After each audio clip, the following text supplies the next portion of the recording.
बिस्मिल्लाहिर्रहमानिर्रहीम अस्सलाम वालेकुम नाज़रीन, U watching voice with KTN news. आऊं है लैला निसार। नाज़रीन, UNDP 2018 national human development report के मुताबिक पाकिस्तान जो 64% तादाद 3 सालन खां घट है, जो मतलब यो है तो घणो तादाद यंगस्टर्स नौजवानन जो मौजूद है। पर अॼु के प्रोग्राम में सवाल यो रखंदासीं त असांजा यंगस्टर्स वटि ओतिरा मौक़ा मौजूद आहिनि ऐं ॿियो हैरत अंगेज़ तादाद नौजवानन जो बेरोज़गार वेठो है, जंहिंजे पोयां छा सबब आहिनि अॼु के प्रोग्राम में ॼाणींदासीं। सो मुख़्तलिफ़ फील्ड से ॻाल्हाइण त तमामु मुश्किल थी वेंदो, जंहिंजे सबबु आउं 2 फील्ड्स चूज़ कयूं आहिनि जेके तमामु टेक्निकल आहिनि, इंपॉर्टेंट आहिनि, स्कोप वधीक आहे, पर उन वाले सां मौक़ा असांखे तमामु घटि पिया नज़र अचनि। जेकॾहिं असां पर्टिकुलरली सिंध जी ॻाल्हि कयूं ऐं ॿी जेकॾहिं रिपोर्ट अवां सां शेयर कयां त पाकिस्तान इंजीनियरिंग काउंसिल जी रिपोर्ट मुताबिक पाकिस्तान में 50,000 खां वधीक इंजीनियर्स जेके आहिनि उहे बेरोज़गार वेठा आहिनि ऐं ॿिए तरफ़ IT बि हिकु टेक्निकल फील्ड आहे, तमामु सुठो स्कोप आहे। उन ते बि प्रोग्राम में ॻाल्हाईंदासीं त IT जे मैदान में सिंध हुकूमत छा पई करे, कहिड़ा मौक़ा सिंध हुकूमत पैदा पई करे यंगस्टर्स जे लाइ, छा स्किल्स ते इन्वेस्ट करे पई या न पई करे, हाइपर अनएम्प्लॉयमेंट जो दौर पियो हले। त असां सां ज़बरदस्त पैनल मौजूदु आहे, उन्हनि सां ॻाल्हाईंदासीं ऐं उन्हनि खां पुछंदासीं त आख़िर असांजो जेको सिस्टम आहे उहो फ्रेश ग्रेजुएट्स खे एब्ज़ॉर्ब करण में छो पोइते रहिजी वियो आहे, छो उन्हनि खे न पियो करे। जिते बि कोई यंगस्टर पंहिंजी CV वग़ैरह जे करे खणी वञे पियो त उनखां इहो सुवाल पियो करे त बाबा तो वटि एक्सपीरियंस कोन्हे को, असां वटि जॻह कोन आहे तुंहिंजे लाइ। त ज़ाहिर सी ॻाल्हि आहे, जॾहिं जॻह मिलंदी त तॾहिं एक्सपीरियंस थींदो। सो इहो बि सम्झणु तमामु ज़रूरी आहे। सो पंहिंजे पैनल जो तारीफ़ कराईंदे लाइ मूंखे स्टूडियो में जॉइन कयो आहे रहमान शेख साहब, जेके PGCL डायरेक्टर आहिनि। उन सां गॾोगॾु रहमान शेख साहब जनरल सेक्रेटरी आहिनि इंजीनियर्स वेलफेयर एसोसिएशन जा, ऐं ॿिए तरफ़ अव्हांखे वेठल नज़र ईंदा डॉक्टर ज़ुबैर शेख साहब, जेके वाइस चांसलर आहिनि मोहम्मद अली जिन्ना यूनिवर्सिटी जा। सो अमां ॿिन्ही महिमाननि जी वॾी महिरबानी त तव्हां स्टूडियो में टाइम कढियो इंपॉर्टेंट मौज़ू ते ॻाल्हाइण जे लाइ। ऐं नाज़रीन, थोरी देरि में असांखे तंज़ीला कमराणी साहिबा special assistant to CM on IT उहा बि असांखे जॉइन कंदी। सो उन्हनि सां बि असीं IT जे हवाले सां ॻाल्हि ॿोल कंदासीं। ऐं टे तरफ़ असांखे समीउल्ला शेख बि जॉइन कयो आहे टेलीफोन लाइन ते, जेके यंग इंजीनियर एक्टिविस्ट आहिनि। सर, अव्हां खां ई मां इहो सुवाल करे थी वठां त सर, यंगस्टर्स जी तव्हां VC आहियो ऐं you are a Google scientist as well, त थोरो ॿुधायो त यंगस्टर्स जॾहिं CVs खणी वञनि पिया पंहिंजे रोज़गार जे लाइ, ऐं स्पेशली चयो असां इंजीनियर्स जी था ॻाल्हि करे वठूं, अव्हांजी बि एक्सपर्टीज़ आहे हिन में, त उन्हनि खे एतिरो रुलणो छो पए भई CV जे लाइ हुननि खे एक्सपीरियंस जी डिमांड पई कई वञे त तव्हां वटि एक्सपीरियंस न आहे। फ्रेश ग्रेजुएट्स खे असांजो सिस्टम छो न पियो एब्ज़ॉर्ब करे। बिस्मिल्लाहिर्रहमानिर्रहीम। अदी Laila, thank U very much. ऐं KTN जो ॾाढो मशहूरु आहियां त जिन मूंखे जेको आहे इनवाइट कयो, ऐं अव्हांजो वॾो मशहूरु आहियां त अव्हांजे जेको आहे इन प्रोग्राम में जेको आहे स्पेसिफिकली सोशल इशूज़ ते टारगेट थो करे, उन में तव्हां असांखे जेको आहे दावत ॾिनी। मसइलो इहो बिल्कुलु सही आहे तव्हांजी ॻाल्हि त असां नौकिरियुनि जे पोयां CVयूं खणी पिया वञूं ऐं असांखे नौकिरियूं नथी मिलनि। उन जी 2 रीज़न्स आहिनि। हिकिड़ो त ॾिसो, ज़हन में इहो ईंदो आहे त नौकिरियूं शायदि आहिनि गवर्नमेंट जे खातनि में, पब्लिक सेक्टर में नौकिरियूं आहिनि। हुकूमत नौकिरियूं ॾींदी त असां वेंदासूं, हुकूमती इदारा ॾींदा, स्टील मिल्स ॾींदी, PIA ॾींदी, वापडा ॾींदी, इहे असांखे ॾींदा, तॾहिं असां नौकिरियूं कंदासूं। हाणे इहो असांखे सम्झणो पवंदो, जेको ट्रेंड अची चुको आहे उहो आहे कमर्शलाइज़ेशन जो एस्पेक्ट। लिहाज़ा असांजा जेके CVयूं जेके ठहनि थियूं उन में जेको असां प्रेज़ेंट कंदा आहियूं पंहिंजे पाण खे, उहो गवर्नमेंट जी हिकिड़ो त नौकिरियूं कोन्हनि, ऐं जेकॾहिं आहिनि त उन में स्किल्स द डिमांड। रुगो इहो चई छॾणु त मूं फलाणी जॻह ते ग्रेजुएशन कई आहे ऐं हुते जो इंजीनियर आहे, इहो हाणे काफ़ी न आहे। इहो असांखे सम्झणो पवंदो। कम्पिटेटिव दौरु अची वियो आहे, उन में असांखे CV खे राइटिंग खां वठी ऐं ॿियूं कुझु स्किल्स ॾियणियूं पवंदियूं, जीअं सॉफ्ट स्किल्स जंहिंजो नालो चयो वेंदो आहे, या त असांखे कम्यूनिकेट करणु अचे। IT जी जेके आहिनि हर कंहिंखे, इहो ज़रूरी न आहे भले को खणी मेटलर्जिकल इंजीनियर छो न हुजे, जेकॾहिं हुनखे IT कोन थो अचे, बायोलॉजिकल आहे माण्हू, हुनखे IT जी साइट कोन थी अचे, नौकिरियूं कोन आहिनि। इहो असांखे सम्झणो पवंदो। डिमांड्स चेंज थी वियूं आहिनि। जेकॾहिं असां सम्झूं था त असांखे सोशल मीडिया ते इहो कमु ईंदो आहे, त सोशल मीडिया पंहिंजी जाइ ते, पर असांखे इहे ॿियूं कुझु स्किल्स सिखणियूं पवंदियूं, जंहिंमें जेको आहिनि कुझु असां में जेको आहे मैथमेटिकल जूं, प्लानिंग जूं, प्रोजेक्ट मैनेजमेंट जूं, त उन जी तरफ़ असांजी तवजह कोन्हे। न यूनिवर्सिटीज़ उन जी तरफ़ जेके आहिनि स्किल्स डेवलपमेंट जी तरफ़ कमु पई कनि, रुगो डिग्री असां ॾेई था छॾियूं ॿारनि खे पढ़ाए। सो इहो दैट्स इम्पोर्टेंट। डेवलपमेंट ते को कमु न पियो थिए। रहमान साहब, अवां सर जी ॻाल्हि सां अग्री कंदो त स्किल डेवलपमेंट कोन पई थिए, स्किल्स ते इन्वेस्ट न पियो कयो वञे। डेफिनेटली इहो ई मेन इशू आहे। यंगस्टर्स खे असां कोर्सिस पढ़ाए ॿाहिरि त कढूं था, ऐं उहे कोर्सिस बि मां सम्झां थो त लेटेस्ट टेक्नोलॉजी जे हिसाब सां कोन था पढ़ाया वञनि। काफ़ी ज़रूरत आहे, काफ़ी चेंजिस जी ज़रूरत आहे, उन में करिकुलम जी ज़रूरत आहे चेंज करण जी। काफ़ी सारा डिसिप्लिन्स आहिनि जिन खे मर्जर करण जी ज़रूरत आहे। कई डिसिप्लिन्स अहिड़ा थी विया आहिनि जेके जिन में कोई ॿार पढ़ण लाइ तयारु कोन्हे को, उहे असां वटि डिसिप्लिन मौजूदु आहिनि। ऐं उहे जॾहिं पढ़ी निकिरनि था त लामला उन जी किथे बि ज़रूरत कोन्हे का। तमामु ज़रूरत आहे इन्हनि सां गॾोगॾु जेकॾहिं निकिरनि था स्टूडेंट्स पढ़ी निकिरनि था त उन्हनि खे 100% इंजीनियर्स खे ट्रेनिंग्स ॾिनियूं वञनि, इंटर्नशिप पेड इंटर्नशिप ॾिनी वञे। जहिड़े नमूने सां डॉक्टर्स निकिरनि था त डॉक्टर जीअं निकिरंदा आहिनि तीअं साल जो उन्हनि खे हाउस जॉब मिलंदो आहे, तहिड़े नमूने सां इंजीनियर्स खे बि जेकॾहिं इमीडिएटली ट्रेनिंग्स ॾिनी मसइले वञनि। जे सबब इंजीनियर्स चवनि पिया त उन्हनि खे इग्नोर पियो कयो वञे। त सर जीअं अव्हां इंजीनियर्स वेलफेयर एसोसिएशन जा जनरल सेक्रेटरी आहियो त इन हवाले सां छा चवंदो? ॾिसो, असां basically national engineers welfare association अॼु खां तक़रीबन 5 साल पहिरियां ठाहीसीं। शॉर्ट कमर्शियल ब्रेक था वठूं ऐं ब्रेक खां पोइ वापसि था अचूं।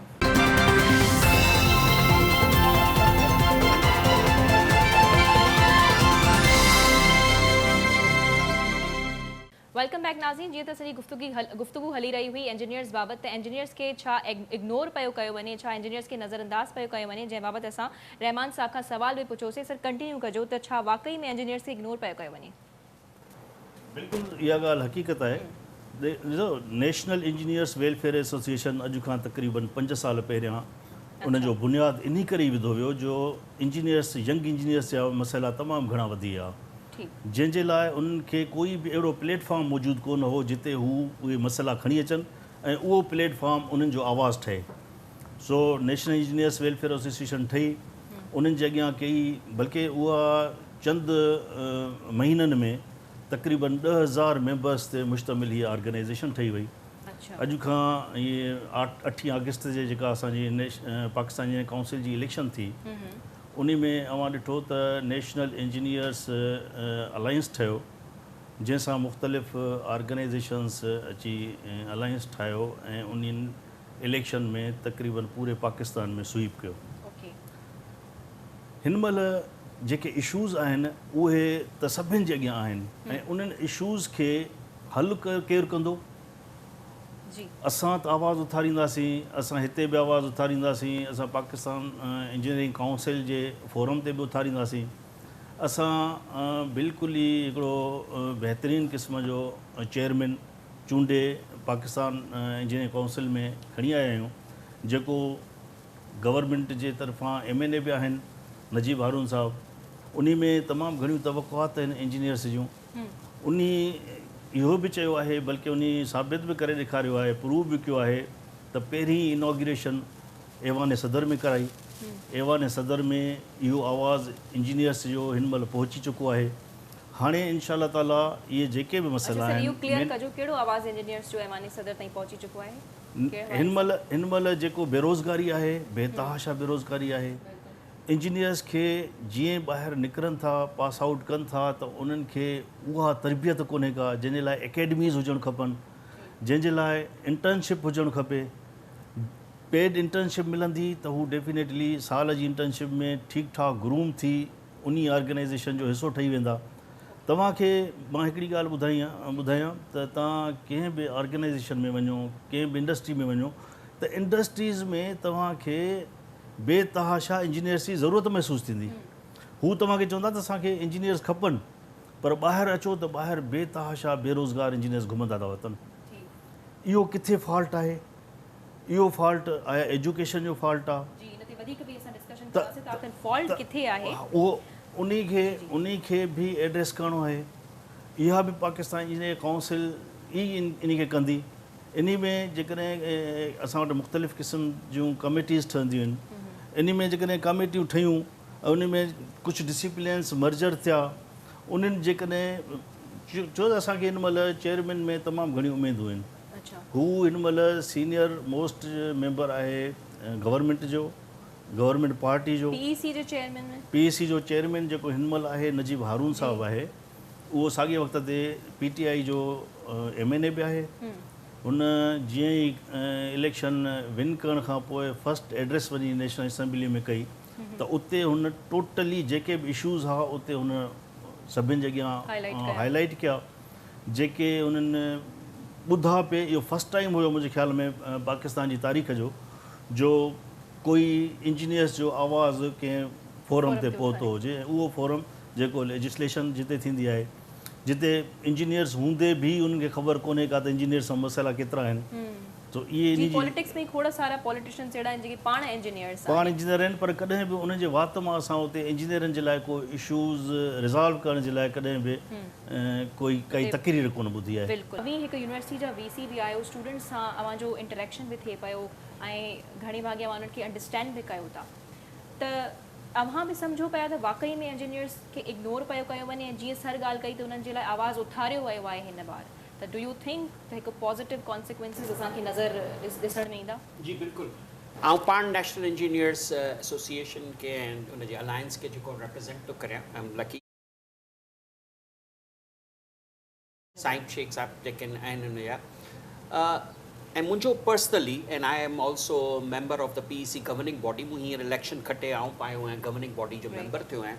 ऐं मुंहिंजो क्लियर मैंडेट इहो ई आहे त यंग इंजीनियर्स खे असांखे पुल अप करणो आहे। And how we do it, that's a good question जेको तव्हां पुछियो आहे। ॾिसो, पहिरीं खां ई असीं चई चुका आहियूं त हीउ जेको आहे दुनिया जेको वञे पई तेज़ी सां, छाकाणि एतिरी तेज़ी सां टेक्नोलॉजी चेंज पई थिए, एतिरी तेज़ी सां इंजीनियरिंग डिसिप्लिन्स चेंज पई थियनि, नई नई शयूं पई अचनि, त असांखे हीउ जेको असांजो सिस्टम आहे जंहिंमें असांजी 4 सालनि जी एजुकेशन थींदी आहे, पोइ एक्रेडिटेशन बॉडीज़ थींदियूं आहिनि, करिकुलम थींदियूं आहिनि, इहो काफ़ी हद ताईं आउटडेटेड थी चुको आहे। लिहाज़ा असांखे हिकिड़ो जेको आहे करिकुलम रिफॉर्म्स करणा आहिनि। हीउ 4 सालनि जे करिकुलम खे असां ईज़िली 3 खां 3.5 सालनि में असां कवर अप करे सघूं था। तंहिंखां पोइ इन्हनि खे, छाकाणि त HEC जी रिक्वायरमेंट हूंदी आहे त 4 सालनि जी घटि में घटि डिग्री असांखे ॾियणी आहे 16 सालनि जी इक्वलेंस जे लाइ। So what we have to do is this, कि इन्हनि खे 3 सालनि खां पोइ असां इन्हनि खे प्लेसमेंट ईयर असां इन्हनि खे शुरू कराए सघूं था, या 3.5 सालनि खां पोइ असां इन्हनि खे प्लेसमेंट ईयर शुरू कराए सघूं था। ऐं उन प्लेसमेंट ईयर में जेके ही यंग इंजीनियर्स हूंदा, इन्हनि खे असांखे इंटर्नशिप जी अपॉर्चुनिटीज़, ऐं जीअं डॉक्टर्स खे हाउस जॉब मिलंदी आहे तीअं हू कंदा। डिग्री खणी जेकॾहिं मिली वई उन्हनि खे, त उन्हनि जी डिग्री जो स्टेटस टुवर्ड्स जेको रजिस्टर्ड इंजीनियर या जेको आहे प्रोफेशनल इंजीनियर उन वक़्तु थींदो जेकॾहिं हू प्लेसमेंट जो पंहिंजो जेको हिकिड़ो साल कंप्लीट नथा कनि। नंबर 1। नंबर 2, हाणे सवाल थो अचे त उन प्लेसमेंट ईयर में पैसा किथां ईंदा? जी, बिग क्वेश्चन। त उन जे लाइ ई असांजो इहो फॉर्मूलो आहे त कॉर्पोरेट सोशल रिस्पॉन्सिबिलिटी जेको हिकिड़ो हर कंपनी खे, जेका बि कंपनी रजिस्टर्ड थींदी आहे उनखे हिकिड़ो कॉर्पोरेट सोशल रिस्पॉन्सिबिलिटी जो कंपोनेंट उन्हनि खे पंहिंजे बजट में रखणु घुरिजे। ऐं उन जे अगेंस्ट जेकॾहिं उन्हनि न बि रखियो आहे त उन जे अगेंस्ट जेको प्लेसमेंट कंदा त CSR एक्टिविटी, छाकाणि इहो मुल्क ऐं क़ौम जो मसइलो आहे, त जीअं अनएम्प्लॉयमेंट पई थिए, तव्हांखे जेको उन्हनि खे ॾियणो आहे त हू पंहिंजो जेको आहे टैक्स रिबेट जेको आहे उहो क्लेम करे सघनि था। So against the tax rebate, ऐं इहो बाक़ाइदा FBR जो जेको SROs कढाइणा आहिनि असांखे, FBR जे अंदरि असांखे इहा सॼी करणी आहे। तंहिंजे करे असां नजीब हारून साहब जेको असांजो चेयरमैन आहे उनखे असां इहो क्लियरली ॿुधाए चुका आहियूं त कीअं तव्हां जेको आहे फंड्स खे तव्हां जेको आहे उनखे टैक्स रिबेट जी सूरत में वठंदा, ऐं उन टैक्स रिबेट मां असां जेको आहे इंटर्नशिप जे लाइ स्टाइपेंड्स ऐं जेको आहे बेसिक जेको आहे कुछ जेको आहे पैकेजेस असां अनाउंस कयूं। It is a very positive response and that is our precise mandate जंहिंजे बेसिस ते असां जेको इलेक्शन विन बि कयो आहे। ऐं यंग इंजीनियर्स असां सां गॾु आहिनि इन मामले में। So we take young engineers जेको आहे voice at a very positive note. ऐं असांखे हुन में एज़ आई मैंशन कि असांखे करिकुलम रिफॉर्म सां गॾोगॾु जेको आहे ऐं उनखे स्किल बेस्ड बि ठाहिणो आहे, स्किल ओरिएंटेशन बि करणी आहे।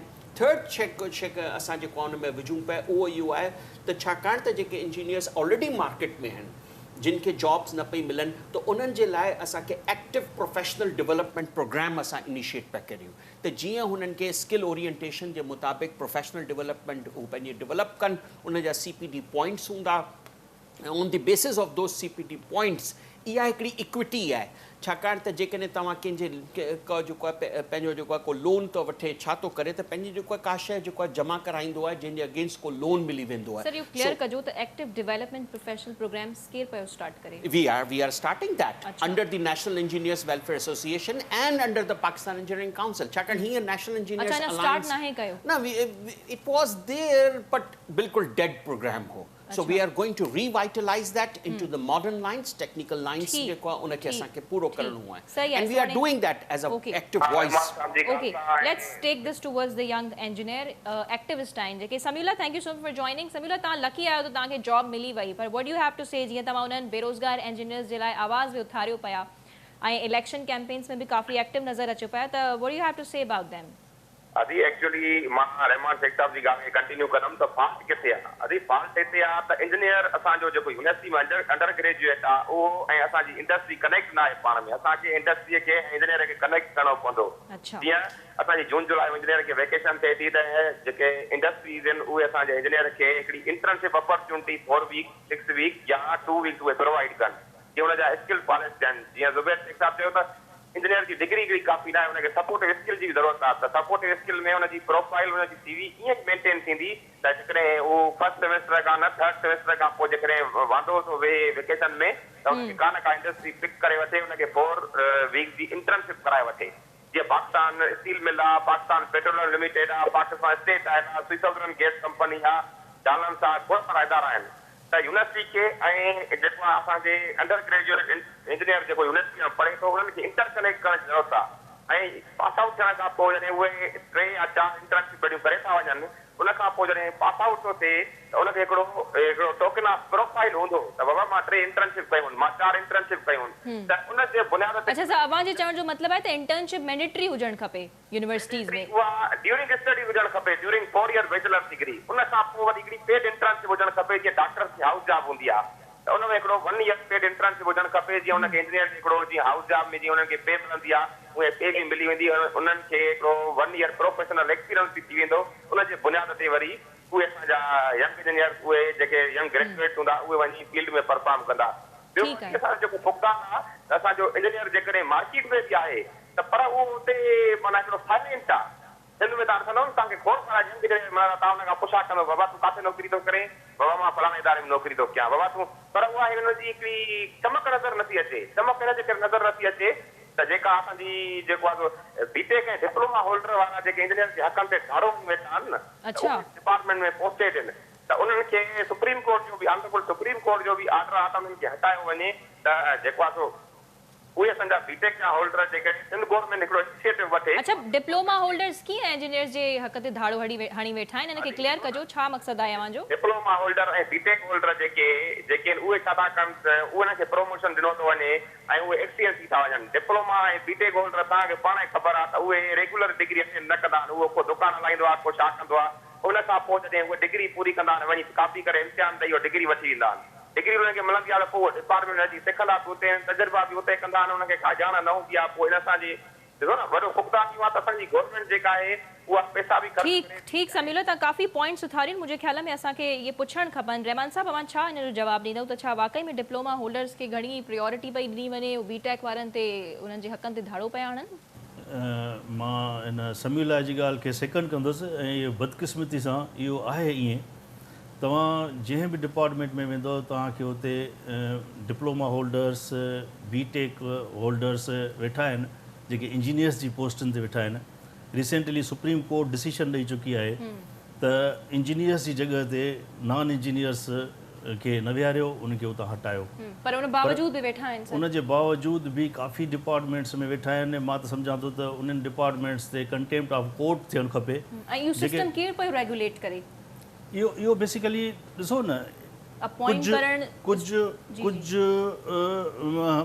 माण्हू विया सुप्रीम कोर्ट ताईं वञी पहुता उन्हनि वञी इहो डिसीशन वरितो उन्हनि इहो आर्ग्यूमेंट्स ॾिना त बाबा इंजीनियर ऐं नॉन इंजीनियर ईअं आहे जीअं डॉक्टर ऐं पैरामेडिकल स्टाफ ही डिप्लोमा होल्डर्स बेसिकली इहे पैरामेडिकल स्टाफ सम्झो इंजीनियर्स जो पर बदकिस्मती सां उहे जॾहिं कंहिं पोस्ट ते वेहनि था त उहे या त तमामु घणा पसंदीदा थी था वञनि जो उन्हनि खे आउट ऑफ टर्न प्रमोशन्स बि मिली था वञनि जंहिंजे करे इंजीनियर्स जेको ऑलरेडी बेतहाशा, मां तव्हांखे हिकिड़ी ॻाल्हि ॿुधायां त न सिर्फ़ु बेरोज़गार इंजीनियर्स परेशान आहिनि, बल्कि जेके पोस्टनि ते वेठा आहिनि इंजीनियर्स उहे बि साॻे वक़्त ते परेशान आहिनि।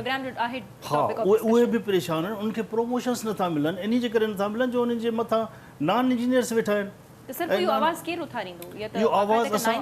आवाज़ ॾिसो न, इहो आवाज़ काफ़ी अरसे ताईं दॿियल रहियो, कोई ॿुधण वारो कोन हुयो। हींअर इन करे मूं चयो त जॾहिं कोई प्लेटफॉर्म ई कोन हुयो, जेकॾहिं आवाज़ कोई उथारे पियो त उहो आवाज़ दॿिजी पियो वञे। पीईसी जो हिन में कुझु किरदारु आहे? डेफिनेटली पीईसी किरदारु अदा कंदी हिन में, करणु खपे। पीईसी जे वाइस चेयरमैन सां बि असां हिन प्रोग्राम जे ज़रिए कॉन्टेक्ट करण जी कोशिशि कईसीं, पर हुननि असांखे टाइम कोन ॾिनो। माशाल्लाह, मुख़्तार साहिबु असांजो वाइस चेयरमैन सिंध आहे, उन जूं काफ़ी मुख़्तलिफ़ कावशूं आहिनि पीईसी में। उन पहिरियां बि तमामु 2 दफ़ा वाइस चेयरमैन रही चुका आहिनि अॻु में, त उन तमामु घणा उन में पॉज़िटिव कमु कया आहिनि, जंहिंमें इंजीनियर्स खे जॉब ॾियण जे लाइ। त हिकु वॾो मसइलो आहे न, जीअं डिप्लोमा होल्डर्स जी ॻाल्हि थी, त ऑब्वियसली जेका मुंहिंजी डिग्री आहे, जेका पोस्ट आहे, उन बाबति त हक़ मिलणु खपनि। त छा पीईसी खे इहो सभु नज़र कोन पियो अचे थो अॻिते वारे प्लेटफॉर्म ते वञी करे आवाज़ उथारे? उहो ई त आहे त हाणे जेॾी महिल असां हींअर इलेक्शन में आयासीं त नजीब हारून साहब जे अचण हिन में पाकिस्तान जी काउंसिल जे चेयरमैन थियण में मेन सबबु इहो हुयो त ईअं सम्झो त इंजीनियर्स ऐं गवर्नमेंट जे दरमियान हिकिड़ी असांजी बिर्ज ठही वई आहे। पहिरियों इहा काई बि बिर्ज कोन हुई, कोई बि ॿुधण वारो कोन हुयो। हाणे जॾहिं ॿुधण वारा आया आहिनि ऐं उते ॿुधाइण वारा बि मौजूदु आहिनि, त डेफिनेटली इहे आवाज़ उथंदा। उन में इंजीनियर्स बेरोज़गारनि जा बि मसइला हल थी सघनि था। इन में जो वेठा आहिनि इंजीनियर्स, जिन जा कोई सर्विस स्ट्रक्चर ई कोन्हे को, उन जो सर्विस स्ट्रक्चर जेकॾहिं ठही वियो त ऑटोमेटिकली हिकिड़े टाइम स्केल प्रमोशन्स हूंदा आहिनि, उहे उन जे तहत जॾहिं हिकिड़ो प्रोमोट थींदो त पोयां पोस्टूं ख़ाली थींदियूं आहिनि। तव्हां जॾहिं डिपार्टमेंट्स वेंदो तव्हांखे हज़ारे माण्हू अहिड़ा मिलंदा जेके नॉन इंजीनियर्स जेके वेठा आहिनि। असां डिपार्टमेंट्स इवन में मां तव्हांखे ॿुधायां त किन डिपार्टमेंट्स में त डिप्लोमा होल्डर बि न, MBA जेको आहे सो इंजीनियरिंग जी पोस्ट ते वेठा। एग्ज़ैक्टली फेल आहे। इनखे कॾहिं बि जेको आहे सो मां इनखे न चवंदुसि त हीउ को सिस्टम हिकिड़ो हेल्दी आहे, ऐं इनखे वॾी जेको आहे सो इनकलाबी चेंजिस जी ज़रूरत आहे।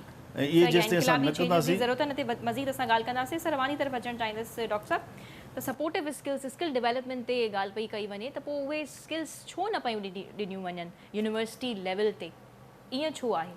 इहो सिर्फ़ु इंजीनियर्स जी डिपार्टमेंट ताईं महदूद न आहे, पर सिर्फ़ु असांखे मुख़्तलिफ़ प्रोफेशन्स में नज़र अचे पियो। Why is that so? It is because I think हिकिड़ी शइ असांखे सम्झणी पवंदी त उहा इहा त प्रायोरिटाइज़ेशन, नेशनल प्रायोरिटाइज़ेशन असां वटि आहिनि ई कोन। सो लिहाज़ा असांजो मुल्क जेको आहे कॾहिं हिन शइ खे साम्हूं न रखंदो आहे त अॻियां छा अचण वारो आहे ऐं उन जे मुताबिक़ कहिड़ो यंगस्टर्स असांखे करणु घुरिजे। मां ॿुधायो 60% ऑफ द यूथ असांजी पॉपुलेशन आहे, पर हाणे सोचियो त जेतिरी 60% ऑफ द यूथ आहे, असांखे इहो त नज़र अचे थो त डॉलर रुपी जी पैरिटी केतिरी पई वञे, पर असांखे इहो नथो नज़र अचे त ह्यूमन डेवलपमेंट इंडेक्स जी तरफ़ कीअं तवज्जो ॾिनी वञे। So we have never focused, this nation has never focused on human development index and human economy के कीअं जेको असां टैप करे सघूं था। So what happens is this, त असांखे का ख़बर कोन्हे त 2030 में छा करिणो आहे, 2025 में छा। We don't have a plan. We don't have a plan. Okay. We don't have a plan. Unfortunately, हिकिड़ो गवर्नमेंट अचे थी, ओखड़ी जेकॾहिं को प्लान ठाहे छॾींदी त ॿी गवर्नमेंट चवंदी त your plan was the worst plan, so असांजो प्लान हाणे नयो प्लान आहे। पोइ and this keeps on going. हाणे हिन डिबेट में कोन था पऊं, लिहाज़ा असांखे किथे न किथे ॿियो कुझु सोचणो पवंदो। आउं प्राइवेट सेक्टर खे रिप्रेज़ेंट कंदो आहियां ऐं आउं यंग जेको आहे वॉइस खे ॾाढो जेको आहे कंदो आहियां, इनेबलर आहियां त जेको आहे यंग वॉइस जेको आहे अचे। सो मुंहिंजो इहो कोन्हे फोकस त हाणे गवर्नमेंट छा कंदी छा न कंदी, leave that aside. What I want from these youngsters is to think properly, त असांखे कहिड़ी स्किल्स मार्केटेबल स्किल्स आहिनि ऐं उहे स्किल्स खणी असां अचूं ऐं उन जे लाइ हू वॉइस जे तौर ते पंहिंजी यूनिवर्सिटीज़ में वॉइस रेस कनि त भई कीअं असां करियूं। फॉर एग्ज़ाम्पल आउं मोहम्मद अली जिन्ना यूनिवर्सिटी जो एग्ज़ाम्पल ॾियां। मूं पंहिंजे क्यूरिकुलम में certifications of Microsoft, certifications of Cisco, certifications of Google, उनखे पंहिंजे प्लान ऑफ स्टडी जो पहिरीं खां ई हिसो ठाहे छॾियो आहे। जेके BBA MBA पिया कनि उन्हनि खे माइक्रोसॉफ्ट जी पहिरीं ॾींहं ते ट्रेनिंग्स पिया ॾियारायूं असां, त हू उनखे कोर्स सां अलाइनमेंट पिया कनि। एमेज़ॉन जो बिज़नेसिस शुरू थी विया आहिनि, MBA वारनि खे उथंदे ई असां एमेज़ॉन जे बिज़नेसिस ते पिया लॻायूं, त हुननि खे ख़बर आहे त असांजी जॉब पहिरीं सेमेस्टर में पहिरीं ॾींहं खां पेई शुरू थी। त इहे स्किल्स थींदियूं, या अवां जीअं बायो जी ॻाल्हि कई, जेनेटिक्स जी ॻाल्हि कई, साइकोलॉजी जी ॻाल्हि, असां साइकोलॉजी में टेली साइकोलॉजी जेको आहे सेकेंड सेमेस्टर में असां इंट्रोड्यूस कराए छॾी आहे, छाकाणि हुननि खे कैरियर नज़र अचणु शुरू थी वियो आहे। सो कैरियर फोकस सां गॾु हू यूनिवर्सिटीज़ में वञनि ऐं यूनिवर्सिटीज़ जे डीन सां हेड सां ॻाल्हाइनि त भाउ असांखे जेको आहे दुनिया हिते पई वञे, महिरबानी करे असांजे जेको आहे करिकुलम में करियो। त अनफॉर्चुनेटली जेकॾहिं इहो कंदा त ज़रूरु थींदो। सो अवांजो मक़सदु आहे त सिस्टम खां वधीक स्टूडेंट्स जी बि रिस्पॉन्सिबिलिटी अचे पई त उहे आवाज़ उथारीनि। सर, मुख़्तलिफ़ यूनिवर्सिटीज़ में स्टूडेंट्स आवाज़ उथारींदा आया आहिनि, पर उन्हनि जी आवाज़ खे बि आई डोंट थिंक सो त ॿुधियो वियो आहे। उनजो आंसर आहे, ॾिसो, हिकिड़ो जेको आहे गवर्नमेंट जी तरफ़ां बि इहो इनिशिएटिव थी सघे थो। ॾिसो, हींअर असांजे जेको आहे असां ॻोठनि में वञूं, किथे बि वञूं असां, त असांखे जॻह जॻह ते जेको आहे दुकान पे नज़र अची वेंदी। उन दुकान वारे खे कंहिं जेको आहे इंसेंटिव ॾिनो ईज़ी पैसा जो, लोड जो, त उन पंहिंजे अंदरि जेको कार्ड ऐं लोड वारी दुकान बि खोले छॾी, पान वारे बि खोले छॾी आहे, हर कंहिं खोले छॾी आहे। Likewise what we have to do is this, we have to register.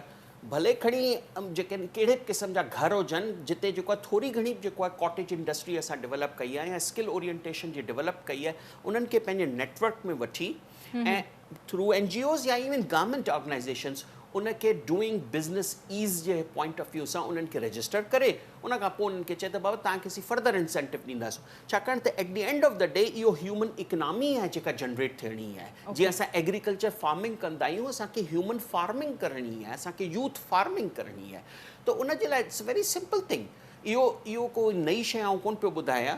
Korea did it, China did it, ऐं इवन जेको आहे इराक में जॾहिं जेको आहे पहिरीं जेको आहे 90s में जेको बम्बार्डमेंट कीअं ख़तमु थी वियो हो, त उन जे अंदरां जेको आहे ज़मीन जे अंदरि उन्हनि जेको आहे इहे इंडस्ट्रीज़ इस्टेब्लिश करणु शुरू करे छॾियूं, and then it became a power itself. Iran did it. So we have countries who have done it like that. Germany is an example.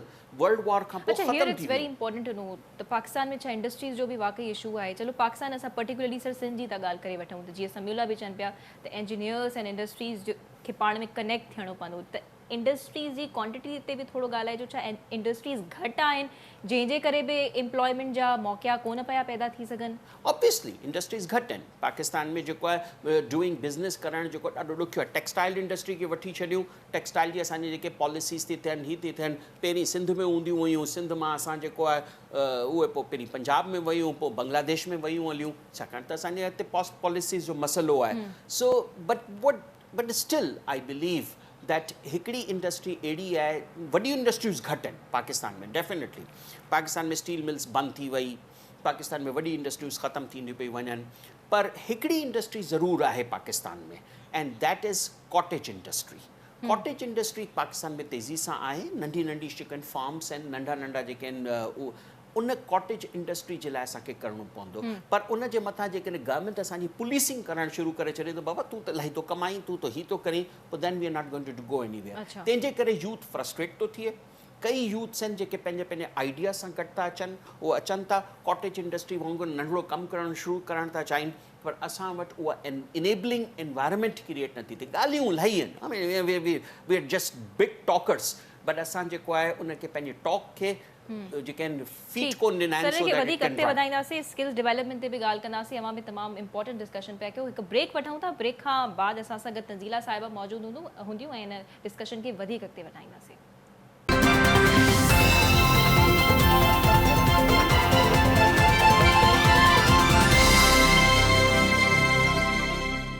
Welcome back नाज़रीन। जीअं त अॼु असांजी डिस्कशन हले पई बेरोज़गारी जे हवाले सां, ऐं आउं प्रोग्राम जे इंट्रो में ई चयो त खोड़ सारा प्रोफेशन्स आहिनि जिते ॻाल्हि ॿोल्हि थी पई सघे, पर इहे प्रोग्राम में एतिरो वक़्तु न हूंदो जो असां ॻाल्हाए सघूं। हुनजे करे आउं पर्टिकुलरली 2 फील्ड्स चूज़ कयूं आहिनि, जंहिंमें IT ऐं इंजीनियरिंग शामिल आहे। इंजीनियरिंग जो सबबु इन करे छो त हुन में बेरोज़गारी जो तादादु तमामु वधीक आहे। IT जो चूज़ करण जो मक़सदु इहो आहे त जीअं स्किल डेवलपमेंट तमामु ज़रूरी आहे, सपोर्टिव स्किल्स हुजणु खपनि, नौजवाननि खे सेखारियूं वञनि यूनिवर्सिटी लेवल खां ई, त जीअं हू पंहिंजे लाइ बहितर खां बहितर जॉब्स तलाश करे सघनि ऐं बहितर खां बहितर मौक़ा उन्हनि खे मिली सघनि। सो हिन वक़्तु असांखे स्काइप ते जॉइन कयो आहे तंज़ीला कमराणी साहिबा, जेके special assistant to chief minister आहिनि ऑन IT, हिन वक़्तु IT डिपार्टमेंट खे हेड पियूं कनि।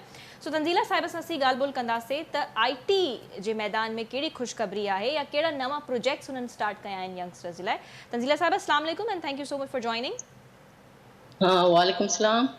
पहिरियां त जी। तव्हांजे ॾिसंदड़नि खे मुंहिंजी जी। तरफ़ां सलाम ऐं तव्हांजी महिरबानी जो तव्हां कहिड़ो टॉपिक चूज़ कयो आहे जेको वक़्त जी ज़रूरत आहे। बिल्कुलु तंज़ीला साहिबा। असां वटि सिंध में स्पेशली ऐं सिंध चवंदसि त असां वटि सम्झो वेंदो आहे त IT के ॿी दुनिया जी मख़लूक आहे ऐं जीअं असांजो एजुकेशन, हेल्थ या एरीगेशन या बाक़ी जेके सब्जेक्ट आहिनि हू जनरल सम्झा वेंदा आहिनि, लेकिन आम जेका असां वटि मिथ क्रिएट की वञे थी त IT हिकु अहिड़ो डिपार्टमेंट आहे जेको सर्टन माण्हुनि सां कंसर्न आहे, सिर्फ़ु उहे माण्हू जेके या त IT स्पेशलिस्ट आहिनि या IT जे का कोर्स वग़ैरह करे चुका आहिनि या IT जी का तइलीम वठी चुका आहिनि। सही। हिकिड़ी असां वटि आम तौर ते इहा मिथ क्रिएट थियल आहे। बट तव्हांजे ॾिसंदड़नि खे इहो पहिरियां क्लियर कराईंदसि त हिन वक़्तु जॾहिं मोबाइल जहिड़ी शइ हर माण्हू जे हथ में आहे त हर माण्हू कहिड़ी न कहिड़ी तरह सां IT खे यूज़ करे रहियो आहे ऐं उन मां फ़ाइदो वठी रहियो आहे। ऐं IT सां वाबस्ता हुजण लाइ बिल्कुलु इहो ज़रूरी न आहे त तव्हां हाई फाई क्वालिफाइड हुजो या तव्हां कोई IT स्पेशलिस्ट हुजो। तव्हां आम ज़िंदगी में बि आम तरीक़े सां IT खे इन्वॉल्व करे उन मां वधि खां वधि फ़ाइदो वठी सघो था। दुनिया जूं जेके बि सिलिकॉन वैली टाइप मुल्क आहिनि हू इन में काफ़ी हद तक फ़ाइदो वठी सॼी दुनिया सां कनेक्ट थी चुका आहिनि। मिडलमैन जो किरदारु ख़तमु थी चुको आहे सिर्फ़ु ऐं सिर्फ़ु IT जे यूज़ जे करे।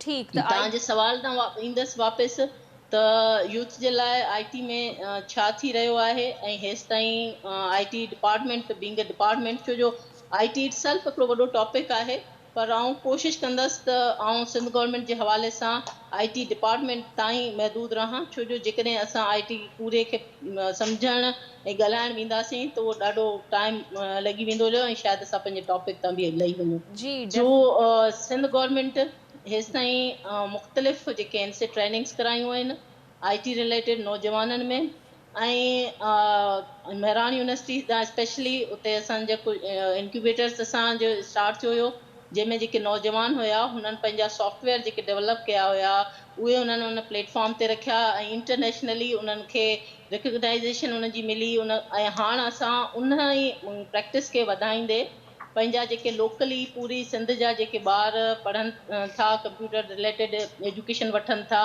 उहे ऐं उहे ॿार जेके ग्रुप्स जी शिकिल में ऑलरेडी IT में कमु करे रहिया आहिनि या सॉफ्टवेयर डेवलप करे रहिया आहिनि, उन्हनि खे असां प्लेटफॉर्म प्रोवाइड करणु था चाहियूं ताकी मिडलमैन जो किरदारु ख़तमु थी वञे।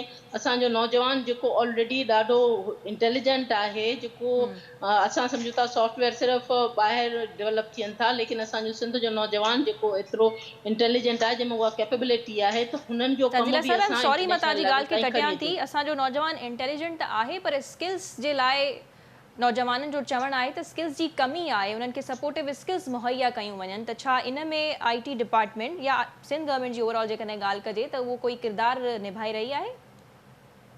जी, मूं तव्हांखे पहिरियां अर्ज़ु कयो त माज़ी में ऑलरेडी IT डिपार्टमेंट नौजवाननि खे ट्रेनिंग कराए चुकी आहे बेनज़ीर भुट्टो शहीद यूथ डेवलपमेंट प्रोग्राम जे थ्रू। केतिरा ई हज़ारे नौजवान जेके से IT डिपार्टमेंट ट्रेन कया आहिनि, लेकिन हाणे उहे जेके इंस्टीट्यूट हुआ उहे IT डिपार्टमेंट उन टाइम ते 2010 ऐं 9 जे टाइम ते आउटसोर्स कया हुआ, लेकिन हाणे असां पंहिंजा जेके IT सेंटर्स आहिनि उहे डिस्ट्रिक्ट्स में फैलाइण पिया वञूं ताकी असांखे आउटसोर्स न करिणो पए। असां बोर्ड असांजो पंहिंजो उनखे सर्टिफाई करे ऐं जेके ॿार सिखनि था उन्हनि वटि हिकु सर्टिफाइड डिग्री हुजे, हू सिर्फ़ु अहिड़े क़िस्म जो कोर्स न हुजे जेको आम तौर ते गिटिन गोबनि में कोई बि माण्हू 4-5 कंप्यूटर रखी कोर्स त कराए वठे थो, लेकिन उन जो सर्टिफिकेट खे को बि प्लेटफॉर्म रिकग्नाइज़ नथो करे। सो असां इन तरह जा कोर्सेस कराइण था चाहियूं वाया IT सेंटर्स ताकी असांजो नौजवान जेको आहे ॿुधाइजो त हिन वक़्तु नेशनल इंटरनेशनल कहिड़ा कोर्सेस तव्हां शुरू कराए चुका आहियो? जीअं मूं तव्हांखे ॿुधायो त जेके रिसर्च courses असां इनक्यूबेटर्स पहिरियां वारो त कराया हुआ, ऑनगोइंग प्रोजेक्ट आहे अवांजी वेबसाइट ते बि क्लियरली आवाज़ असांखे अचे नज़र पियो अचे मुंहिंजो? जी जी आवाज़ अचे पियो आवाज़ अचे पियो? जी जी हा, त तव्हां जेकॾहिं माज़ी में कोर्सिस जा पुछो था पिया, हुन में असां माइक्रोसॉफ्ट खां वठी असां जेका विजुअल बेसिक तव्हांजी थी वई हली, सॉफ्टवेयर डिज़ाइनिंग जा नंढा नंढा कोर्स, अहिड़ा कोर्स जेके घरां ॿार उथी अचे, जेके कंप्यूटर जी मां सवाइ स्पेलिंग जे ॿियो कुझु ख़बर न हुजे, उनखे तव्हांजो जेका डेटा एंट्री जा कोर्सिस, उहे असां उन लेवल जा हुया। त जेकॾहिं जेको ॿारु सिर्फ़ु मैट्रिक पास आहे त उनखे जस्ट जेको माइक्रोसॉफ्ट ऑफिस कराई वञे, जेके ॿार ज़्यादा इंटेलिजेंट आहिनि या already software ji know how रखनि था, त उनखे उन लेवल ते मतिलबु उन्हनि ॿारनि खे उन लेवल ते खणी वञिजे, उनखे एडवांस कोर्सिस कराया वञनि। इहो असांजो माज़ी में मूं जीअं ॿुधायो त असां ऑलरेडी सिंध गवर्नमेंट इहा प्रैक्टिस करे चुकी आहे, जंहिंमें उन्हनि हज़ारे ॿारनि खे न सिर्फ़ु ट्रेन कयो, बल्कि उन्हनि जे 10% जेको टोटल नंबर मतिलबु हुयो, उनजो 10% खे जॉब सां कनेक्टेड बि कयो। छो जो इहा असांजी उन में शर्त रखियलु हुई त जेको असांजो यूथ थिए ट्रेन थिए, उहो 10% जॉब सां कनेक्ट बि थिए। सो उहो मतिलबु, लेकिन असां लाइ जीअं मूं पहिरियां तव्हांखे ॿुधायो, उन वक़्तु इहे त असां उहे इंस्टीट्यूट आउटसोर्स कया हुआ, ऐं हाणे असां छो जो IT बोर्ड जी तरफ़ वञी रहिया आहियूं, त असां पंहिंजा इंस्टीट्यूट करणु था चाहियूं, जेके ॿारनि खे न सिर्फ़ु ट्रेन कनि, बल्कि उन्हनि खे रिकॉग्नाइज़ उन्हनि वटि अच्छा सो ये सर्टिफाइड प्रोग्राम्स ट्रेनिंग कॾहिं उन्हनि वटि स्टार्ट हुजनि। थींदा ये प्रोग्राम्स कॾहिं स्टार्ट थींदा जेको तव्हांजो फ्यूचर प्रोग्राम आहे, हू असां हिनखे हिन साल में हुनजे जेके पायलट प्रोजेक्ट आहिनि, हू 3 जॻहियुनि ते असां स्टार्ट करे रहिया आहियूं, डिस्ट्रिक्ट्स 3 में, जेके नाला हुननि जा असां फाइनल न कया आहिनि, मतिलबु अच्छा फाइनल इन लेवल ते जो हींअर तव्हां सां हिन प्रोग्राम में शेयर न करणु चाहींदुसि, ठीकु आहे लेकिन जेकॾहिं अॻियां ॿीहर तव्हां अवार्ड ॾींदा त असां यकीनन हुन में तव्हांखे ॿुधाईंदसि त 3 असां स्टेशन ऑलरेडी जेके तमामु परे आहिनि, थर खां वठी कराची ताईं, उहे 3 स्टेशन इंक्लूड थिया, जेके असां एज़ अ पायलट प्रोजेक्ट शुरू करे रहिया ठीक आहियूं। तंज़ीला साहिबा ऐं उन्हनि प्रोजेक्ट्स ते वधीक जी जी डिस्कशन थींदी असां सां गॾु स्टूडियो में VC मोहम्मद अली जिन्ना यूनिवर्सिटी ऐं गूगल साइंटिस्ट बि आहिनि, हू पाण मूंखां कुझु पुछणु चाहिनि पिया त रिसेंटली गूगल मां सर कोई विज़िट करणु आयो हुयो जो अव्हांजो कॉन्टेक्ट थियो IT डिपार्टमेंट सां, पर कोई पॉज़िटिव रिस्पॉन्स न आयो, सर इहो प्लीज़ उन जे अॻियां रखिजो। पाण जेको आहे मैडम महिरबानी तव्हांजी, जेको आहे तव्हां सां जेको आहे हिन प्रोग्राम जे तवसत सां जेको आहे हिकिड़े क़िस्म जो तारुफ़ थी वियो, जॾहिं साईं तैमूर तालपुर साहिबु हुआ अव्हां खां पहिरीं, त I am already a member of अव्हांजे जेको बोर्ड ऐं इहो जेको ठहे पियो उनजो पहिरीं खां ई मेंबर आहियां, हाणे मूंखे ख़बर न आहे, पर उन जे तवसत सां मूं अप्रोच कयो, छाकाणि त आउं रेगुलर गूगल जो ऐं माइक्रोसॉफ्ट ते, पर गूगल ते आउं मोस्टली जेको आहे regularly visit US every year except for these Covid years, पर उन में ऐं मूं हींअर गूगल जो हिकिड़ो साइंटिस्ट पायो हो, आहे पाकिस्तानी आहे, सिंधी आहे पंहिंजो, ऐं उहो पूरो जेको नॉर्थ ईस्ट रीजन जो हिकिड़ो हेड आहे, त मूं IT डिपार्टमेंट खे अप्रोच बि कयो, छाकाणि त उन खां पहिरीं पाऊं गूगल जी तरफ़ां काफ़ी शयूं आउं प्रोवाइड कराए चुको आहियां गवर्नमेंट खे, पर unfortunately I couldn't get through, but there are many other opportunities जंहिंमें असां जेको आहे बाक़ाइदा इंटरनेशनल कोलैबोरेशन सां असां जेको आहे करे सघूं था, पर उन जे लाइ हिकिड़ो कंड्यूसिव इन्वायरमेंट असांखे क्रिएट करिणो पवंदो। हाणे अव्हां करियो त पिया इंस्टीट्यूशन्स बोर्ड जी तरफ़ां गवर्नमेंट जा पंहिंजा public sector institutions, but rest assure that अव्हां जेकॾहिं रुगो पब्लिक सेक्टर खे ई साम्हूं रखंदे कंदा त probably it may not be as much जेको आहे सक्सेसफुल जेसि ताईं असां प्राइवेट सेक्टर खे जेको आहे हैंड एंड ग्लव वांगुरु जेको आहे हुनखे पाण सां गॾु न रखूं। At the end of the day असांजो यूथ आहे जेको इम्पॉर्टेंट आहे, एक्टिविज़म तंज़ीला साहिबा खां जवाबु वठी सघूं पिया त तंज़ीला साहिबा जी इन सवाल जो जवाब बि ॾिजो, ऐं जेकॾहिं का इंटरनेशनल कोलैबोरेशन पाकिस्तानियुनि जे ज़रिए थिए पई ऐं जीअं हे अव्हांखे अप्रोच पिया करणु चाहींदा कि उहो रिस्पॉन्स न मिलियो, त इन बाबति तव्हांजो छा चवणु आहे? एक्चुअली मुंहिंजी हिननि सां मुलाक़ात न थी आहे, ऐं जेकॾहिं टाइम कढी ईंदड़ हफ़्ते में कॾहिं बि असां मिली सघूं था, वेही सघूं था, छो जो रिसेंटली मूंखे 1 महीनो थियो आहे इहो पोर्टफोलियो जॉइन कंदे। इन दौरान आउं 2 फेडरल गवर्नमेंट जूं मीटिंग्स करे चुकी आहियां, ऐं असां उन्हनि खे इहो ई चयो आहे त असां सिंध पार्ट आहे पाकिस्तान जो, ऐं असां चाहींदासीं पाकिस्तान तरक़ी करे। इन लाइ जेकॾहिं असां फेडरल गवर्नमेंट सां कमु करे सघूं पिया, पब्लिक प्राइवेट पार्टनरशिप त हमेशह हिकिड़ी पॉज़िटिव आउटपुट ॾिनो आहे, सो इहो सुठो आहे। मुंहिंजी हिननि सां मुलाक़ात न थी आहे, तव्हांजी तवसत सां इहा मुलाक़ात बि थी वेंदी हली, ऐं इनशाला हीअ PPP मोड में असां वञी कोई बहितर कमु करे सघंदासीं। ऐं बिल्कुलु हिन सां एग्री कयां थी त ॿ त ॿार आहिनि जेकॾहिं गवर्नमेंट सां गॾिजी प्राइवेट इंस्टीट्यूट बि गॾिजी वेंदा तो ज़्यादा अच्छा पंहिंजो तंजीला output साहिबा ॾेई सघंदा। आख़िरी सवाल त हे आईटी जेके आईटी ग्रेजुएट्स आहिनि इन बाबति थोरो ॿुधाइजो त आईटी ग्रेजुएट्स अॼु बि अॼोके दौर में बि 15-20 हज़ार जी नौकरी करण ते मजबूर आहिनि त इन जे लाइ कुझु मौक़ा त हुजणु खपनि न त उन बाबति कोई आवाज़ जीअं उथारींदो पहिरियां अर्ज़ु कयो तव्हांखे ही जेका असांजा इनक्यूबेटर्स हूंदा उहे आईटी ग्रेजुएट्स जे लाइ ई आहिनि जिन खे Research अञा ताईं incubators. प्रॉपर प्लेटफॉर्म न मिली सघियो आहे। असां उन जो ई चाहियूं था त जेके आईटी रिलेटेड नौजवान असांजा आईटी क्वालिफाइड प्रोफेशनल्स आहिनि उन्हनि खे हिकिड़ो प्लेटफॉर्म ॾियूं। सिंध में मूं जी पहिरीं तव्हांखे चयो त तमामु घणो टैलेंट आहे, उन्हनि खे सिर्फ़ु प्लेटफॉर्म जी जी ज़रूरत टैलेंट आहे पर जंहिं उन्हनि खे ते स्किल्स सिंध जी गवर्नमेंट रिक्वायरमेंट आहे ऐं तंजीला पाकिस्तान साहिबा पीपल्स पार्टी ऑलरेडी वर्क करे रही आहे। ठीकु आहे ओके सो आख़िर में सर अवां छा चवणु चाहींदो रहमान साहब कंसाइज़ली छो त प्रोग्राम जो टाइम बि ख़तम थी चुको आहे। मुंहिंजी गुज़ारिश इहा आहे त हिकु त बेरोज़गारी खे बिल्कुलु ई क्लोज़ली ॾिठो वञे।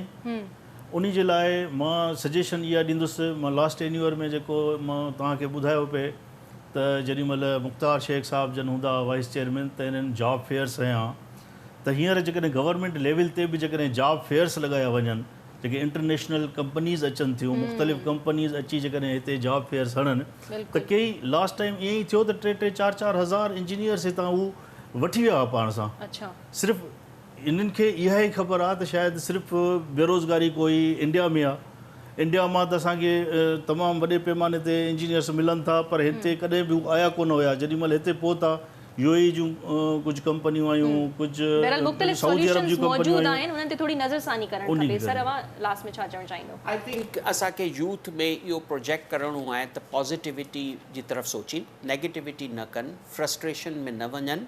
देर are many opportunities which are there ऐं असांखे गवर्नमेंट जे तवसत सां ऐं तव्हांजे फोरम जे तवसत सां असांखे अहिड़ा थिंक टैंक आइडियाज़ ते जेको आहे कमु करणु घुरिजे जंहिंमें आइडियाज़ अचनि, उन्हनि आइडियाज़ जी इंक्यूबेशन ते कमु वेही करे ॻाल्हाइणी इट्स नॉट इनफ। अवां टिनी महिमाननि जी वॾी महिरबानी। तंजीला साहिबा वॾी महिरबानी तव्हां प्रोग्राम में टाइम कढियो।